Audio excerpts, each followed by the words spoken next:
जय श्री राम प्रेमी भक्तों, प्यारे भक्तों, बस यह एक काम छोड़ दो, आपको जो चाहोगे वह मिलेगा।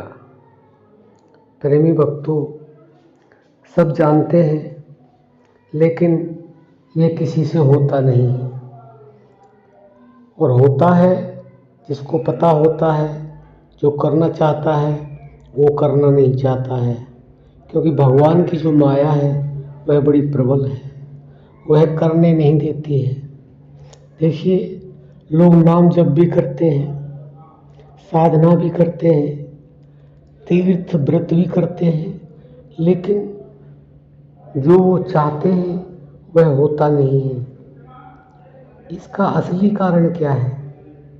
असली कारण यह है कि हम भगवान का चिंतन तो करते हैं, लेकिन उसके साथ में हम चाहना भी रखते हैं। बहुत से लोग तो इस तरह के हैं जो नाम जप करते हैं और नाम जप से चाहते हैं कि हमें पुत्र मिल जाए, स्त्री मिल जाए, धन मिल जाए, वैभव मिल जाए, मान प्रतिष्ठा मिल जाए, लेकिन उसके बाद भी वह प्राप्त होता नहीं है। इसका कारण क्या है? क्योंकि जब तक हमें कारण का पता नहीं चलेगा तब तक बात बनेगी नहीं, और असली कारण हमारे संतों ने समझाया है, बताया है, लेकिन वह हमारे अंदर उतरता नहीं है। आखिर क्यों?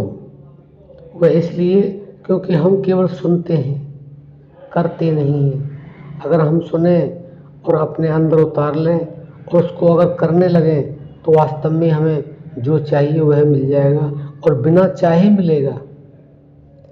तो वह क्या कारण है? वह कारण है हमारी चाह। हमारी जो चाह है वह कभी पूरी होती नहीं है, लेकिन ऐसा भी संतों ने कहा है कि चाह गई चिंता मिटी, मनुआ बेपरवाह, और जिसको कुछ नहीं चाहिए वह शहंशाहों का शहंशाह। देखिए, इसमें स्पष्ट लिखा है कि जिसकी चाहना खत्म हो जाती है उसकी चिंता मिट जाती है, और जिसकी चिंता मिट जाती है वह शहंशाहों का भी शहंशाह हो जाता है। क्योंकि हम चाहना के लिए चिंता करते हैं, और जब तक चिंता है तब तक हमें कुछ मिलने वाला नहीं है। अब प्रश्न ये आता है कि हमारी जो चाह है, जो हमारी चिंता है, वह कैसे मिटेगी? वह केवल और केवल चिंतन से मिटेगी। चिंतन। आप चिंता न करें और चिंतन करें तो हमारी जो चाहना है वह समाप्त हो जाती है। और जो चिंतन करते हैं, और चिंतन भी कितने प्रकार का होता है आप समझ सकते हैं।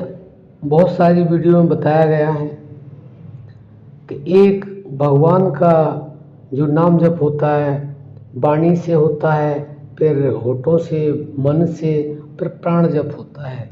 जो प्राण जप से चिंतन करते हैं उनकी जो चिंता है, जो चाहना है, वह समाप्त हो जाती है।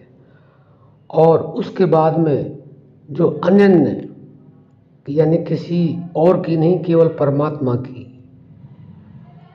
ही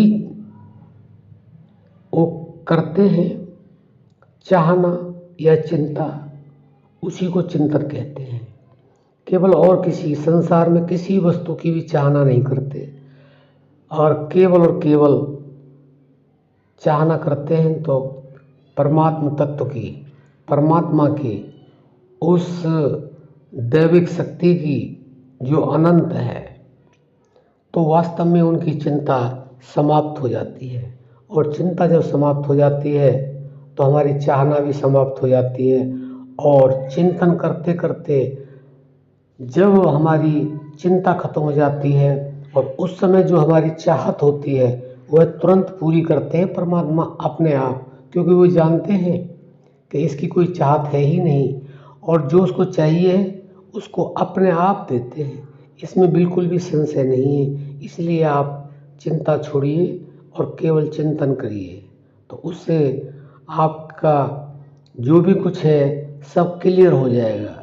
क्योंकि मन जो है अनंत काल से माया में लिपटा हुआ है और ये माया का ही चिंतन करता है। इसलिए आप परमात्मा का चिंतन करें तो चिंता आपकी दूर हो जाएगी और आपकी चाह भी समाप्त हो जाएगी। और जब भी आपकी चाह होगी वह परमात्मा अपने आप पूरी करेंगे, क्योंकि वो अंतर्यामी है।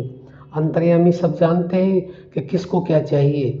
हम चिंतन कम करते हैं, चिंता ज़्यादा करते हैं और उससे भी ज़्यादा हम चाहना करते हैं, इसलिए पूरी नहीं होती है।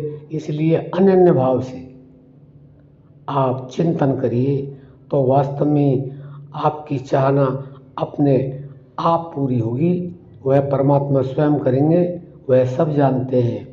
आप केवल और केवल चिंतन करें, अनन्य भाव से करें, तो वास्तव में ही आपको जो चाहे वह अपने आप परमात्मा देते रहेंगे, क्योंकि उनको पता है किसको क्या चाहिए। आशा करते हैं आप समझ गए होंगे। अब हम अपनी वाणी को विराम देते हैं।